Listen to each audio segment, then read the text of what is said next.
Good afternoon, my name is Georgia and today I'm going to be analysing the painting Judith beheading Holofernes by Artemisia Gentileschi, looking more specifically at authenticity and how it can be applied to feminist art history.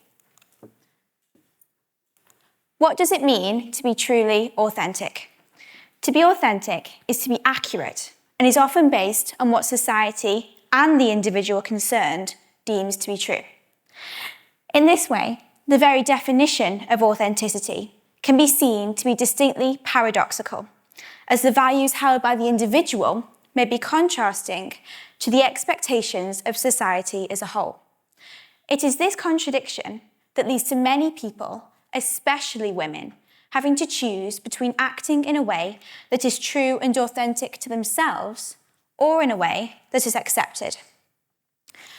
I was first made aware of the inauthentic portrayal of women, and female artists in particular, at 14 years old, when, for Christmas, I was bought the book Artists, Their Lives and Works, which I read cover to cover. And 360 pages, and 3 months later, it had only referenced 4 female artists. Surely, I thought, across over 445 years of art history, there had been more than 4 great female artists. It was here that I first discovered the ways in which women had been misrepresented and excluded from art history, their stories neglected, perpetuating the stigma that female artists were simply not as notable as their male counterparts. This realisation led me to a second book, Katie Hessel's A Story of Art Without Men, which opened my eyes to a world of pioneering female artists. But one individual stood out, Artemisia Gentileschi, whose particularly visceral rendition of the story Judith beheading Holofernes stood out and sparked a 3-year fascination with her work. The comparison between her painting and Caravaggio's rendition of the same biblical story encapsulates the paradoxical definition of authenticity. Gentileschi refused to hide her strength and determination to comply with the patriarchal gender constructs of Renaissance Italy, and the piece reflects these values, painting Judith as a similarly formidable figure. Contrastingly, Caravaggio's rendition portrays Judith as a beautiful yet fragile heroine, which would have aligned with society's perception of women in the 17th century. At the time, Caravaggio's rendition would have been considered to be distinctly more authentic, as it would have been seen as an accurate portrayal of female qualities. Whereas Artemisia's piece, although true to herself, would not have aligned with these views, and was consequently rejected as an inauthentic and unsuitable depiction of female attributes. This raises the question as to whether authenticity should be defined by the views of the collective or the individual, and also sheds light on the ways in which women have been misrepresented throughout history and within the media today, largely by the male gaze. Both paintings are rooted in the biblical story Judith slaying Holofernes, which details the heroic tale of a Jewish widow who saved her city, Bethulia, from an Assyrian siege by decapitating their drunken general, Holofernes. This story immortalizes Judith as a courageous, intelligent, and decisive figure who took it upon herself to protect her people from oppression and didn't stop to question her own ability to succeed.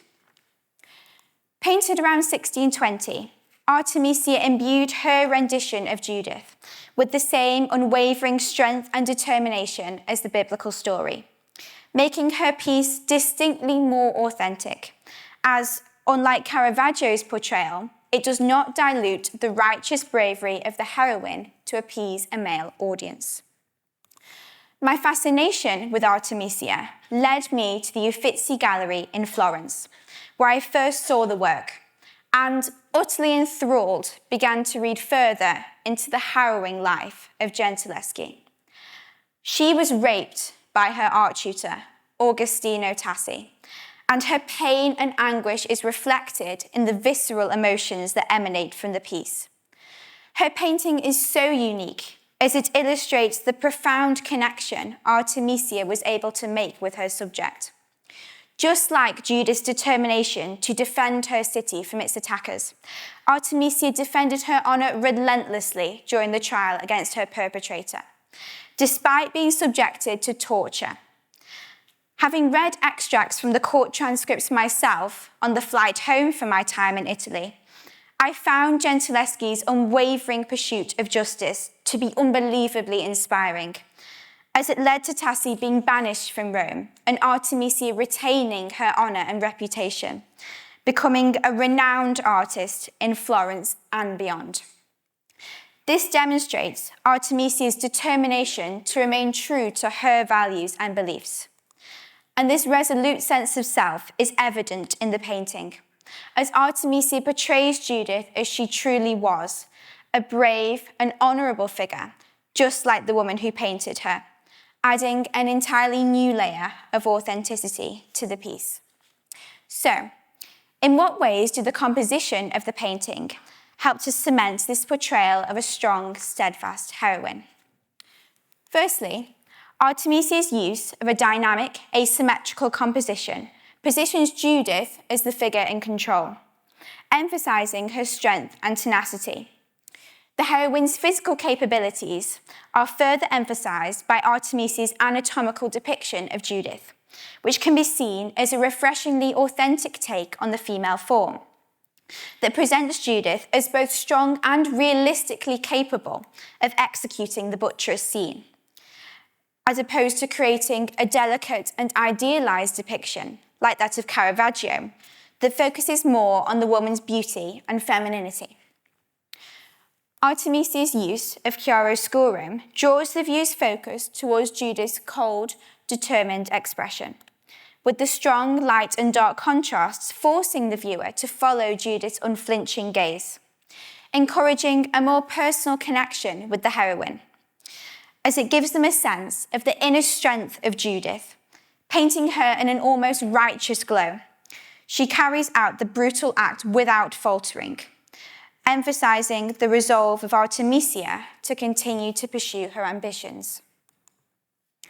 This analysis demonstrates how Artemisia's radical interpretation of Judith's story conveys an authentically refreshing portrayal of a strong and steadfast woman who did not wait for a man to save her and her people, but instead took it upon herself to defend her city. The visceral emotions that emanate from the piece reflect both Judith and Artemisia's interconnected and inspiring stories that demonstrates their shared determination to remain true to themselves. In spite of this, her painting was initially dismissed by the Medici court as a crude and inaccurate portrayal that defied the idealised depictions of women at the time, labelling it distinctly inauthentic compared to Caravaggio's rendition.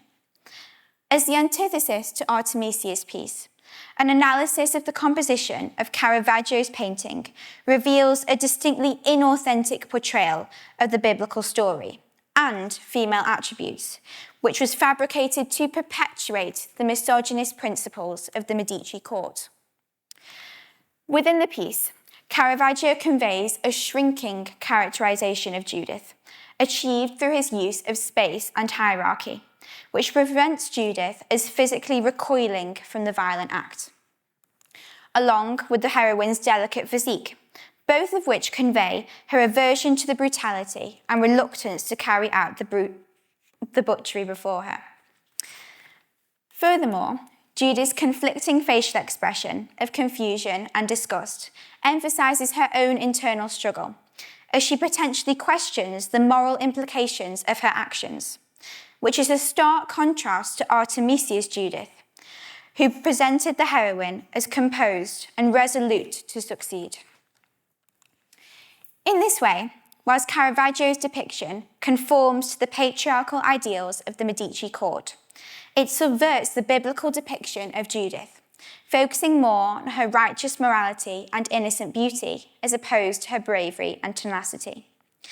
This demonstrates the juxtaposing interpretations of authenticity, as, although the work remained true to the traditional characterization of women, that was seen to be more authentic and accurate at the time, it does not possess the same psychological intimacy and depth of Artemisia's piece, which reflected her own distressing lived experience and her determination to not dilute her values or aspirations for male approval, demonstrating how she used her artwork as a vehicle to embrace her own authenticity and encouraged other women to do the same. This makes Artemisia's rendition distinctly more authentic, as although it subverts the ideals of the collective, in this case the Medici court, it remains true to the individual, demonstrating how it is ultimately only we as individuals who are able to determine what is truly authentic. Artemisia's take on the capabilities of women still resonates in contemporary society today. Her work continues to empower women to take control over their own lives, where they might often fall into a role of subconsciously putting their own aspirations aside to support those of their husbands. Today, many women still feel as though they have to hide a part of themselves, whether it be their interests, intellect, or insight. Many, consciously or not, feel unable to be their most authentic selves through fear of rejection or ridicule. To some extent, I can relate to this reality, as I sometimes felt as though I had to mask my abilities or interests to fit in. It is revolutionary figures like Artemisia Gentileschi, whose drive to succeed surpassed the expectations set upon her by society, that pave the way for women and young girls to be their most authentic selves and prioritise their own ambitions. Thank you.